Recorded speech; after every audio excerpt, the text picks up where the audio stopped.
তো হ্যালো বন্ধুরা, ওয়েলকাম আমার ইউটিউব চ্যানেলে।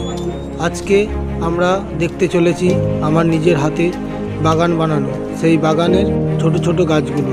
আর হ্যাঁ, আমার ভিডিওগুলো যদি তোমাদের অবশ্যই ভালো লেগে থাকে তাহলে কমেন্টে জানিও। চলো গাছগুলো দেখা যাক, আর আমায় একটু সাপোর্ট করো।